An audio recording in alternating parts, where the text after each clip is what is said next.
Good evening, folks. Late Friday night.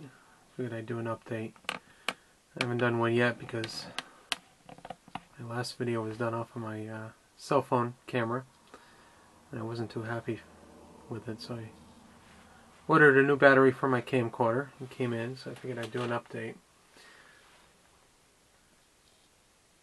This is the Dragon M4A1 DV, or Direct Vision Sherman, that I showed in the last video. It's since been primed. Painted it with a Tamiya primer, and then I put a coat of Tamiya olive drab on. And I did the brown camouflage with Vallejo US Field drab. It came out pretty well. I just want to note to folks, this is my first kit in about 7 years. Needless to say, my airbrush skills have gotten a little on the rusty side.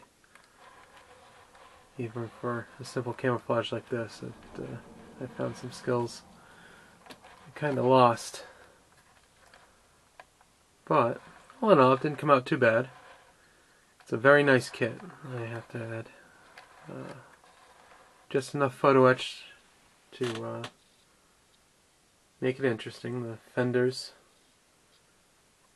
the tie downs for the tools,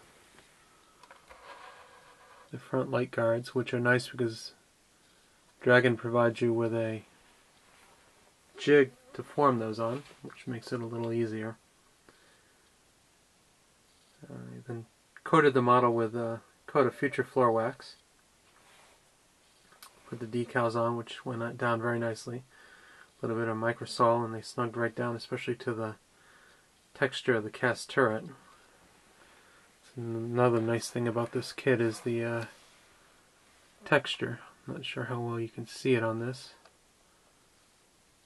but it's got the nice rough texture of the cast hull and cast front of the, or cast top upper of the hull, and the decal snugged right down to that very nicely. Another nice thing is this barrel is their slide molded barrel, so it's a plastic barrel, one piece. They use their slide mold technology. It came out very nice. One thing I did do is I drilled it out a little deeper. It seemed a little shallow. You could see the end of it when you look down the barrel. So I did try some of this Vallejo chipping medium on this. I put a coat of red-brown for a primer. I was going to try and do some chipping around the hatches. It didn't work too well. I think it's more of me than it is the product.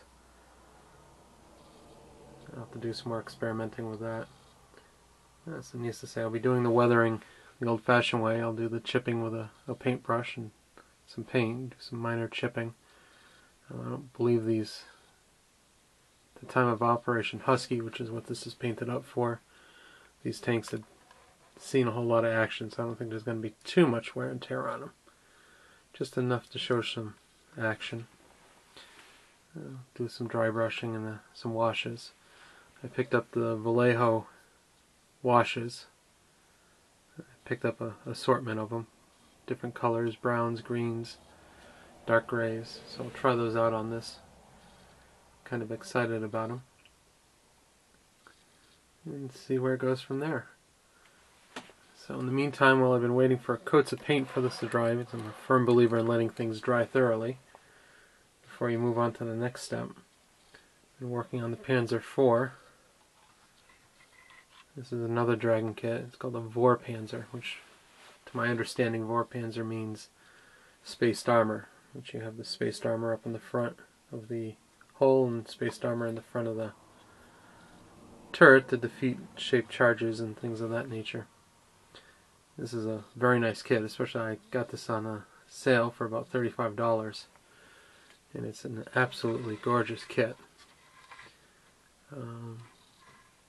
So tomorrow I'm hoping to head to the hobby shop, pick up some primer, either tomorrow or Sunday, and start painting this. Lots of nice photo etch on this one also. Well, see, it's a little weird. They did the top armor as plastic, and then they did this armor as photo etch. Either way. This one also has its fair share of photo etch throughout. Not quite as much as the Sherman, but that's alright. This one's also got a basic turret interior, which when I'm done painting, the hatches will be open. They're just pressed fit now for painting, and then I'll pop them out, glue them open. So that's also on the workbench. The one thing I'm not so sure of on this is that it has the Dragon DS tracks, which is similar to the old vinyl rubber band tracks, except it's an actual plastic. Glue sticks to it very nicely, paint sticks to it very nicely, except the set they included on this kit seems to be one or two links too long. I'm going to have to either pin or glue the tracks down over the return rollers. I tried to see if there was any adjustment in the back idler wheel, but I couldn't find any. I'm sure if I'd played with it some more I would have found it, but